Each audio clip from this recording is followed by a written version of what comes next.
श्री हरि के चरणों में नमन। आज हम श्रीमद् भगवद गीता के अध्याय 2 के श्लोक 59 का अध्ययन करेंगे।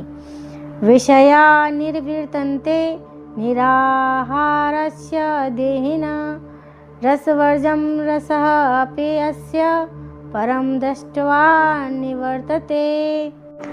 इस श्लोक में भगवान श्री कृष्ण के द्वारा अर्जुन को इंद्रियों द्वारा हठ पूर्वक विषयों का ग्रहण न करने से विषयों की निवृत्ति होने पर भी राग की निवृत्ति न होने का और परमात्मा दर्शन से होने का कथन बताया गया है।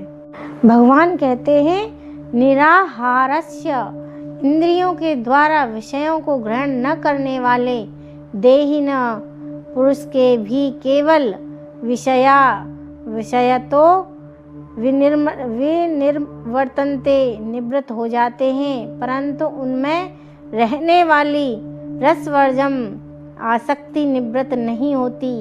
अश्य, इस स्थिति प्रज्ञ पुरुष की तो रसापे, आसक्ति भी परम दृष्टव्या, परमात्मा का साक्षात्कार करके निवर्तते, निवृत्त हो जाती है। भगवान कृष्ण कहते हैं, देहधारी जीव इंद्रिय भोग से भले ही निवृत्त हो जाए, पर उसमें इंद्रिय भोगों की इच्छा बनी रहती है। लेकिन उत्तम रस के अनुभव होने से ऐसे कार्यों को बंद करने पर वह भक्ति में स्थिर जरूर हो जाता है। जब तक कोई आध्यात्म को प्राप्त न हो तब तक इंद्रियों के विरक्त होना असंभव है। विधि विधानों द्वारा इंद्रिय भोग को संयमित करने की विधि वैसी ही है जैसे किसी रोगी के लिए किसी भोज्य पदार्थ खाने पर प्रतिबंध लगाना, किंतु इससे रोगी की न तो भोजन की प्रति रुचि समाप्त होती है और न वह ऐसा प्रतिबंध लगाया जाना चाहता है। इसे इस तरह से और समझते हैं, यदि किसी वृक्ष के पत्ते तोड़ लिए जाएं या डालियां ऊपर से काट ली जाएं, किंतु उसकी जड़ में निरंतर जल दिया जाए तो वह वृक्ष क्या कभी नष्ट हो सकता है? जैसे जल की शक्ति से वह वृक्ष और भी अधिक विस्तार से फैलता जाता है, वैसे ही रसना के द्वारा मनुष्य के मन में विषयों की पुष्टि होती है।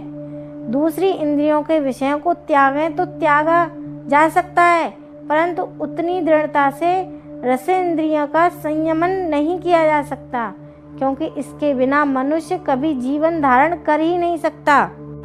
इसी तरह अल्पज्ञानी व्यक्तियों के लिए इंद्रिय संयमन के लिए अष्टांग योग जैसे विधि की संस्तुति की जाती है, जिसमें यम, नियम, आसन, प्राणायाम, प्रत्याहार, धारणा, ध्यान आदि सम्मिलित हैं, किंतु जिससे कृष्ण भावनामृत के पथ पर प्रगति के क्रम में परमेश्वर कृष्ण के सौंदर्य का रसास्वादन कर लिया है, उसे जड़ भौतिक वस्तुओं में कोई रुचि नहीं रह जाती।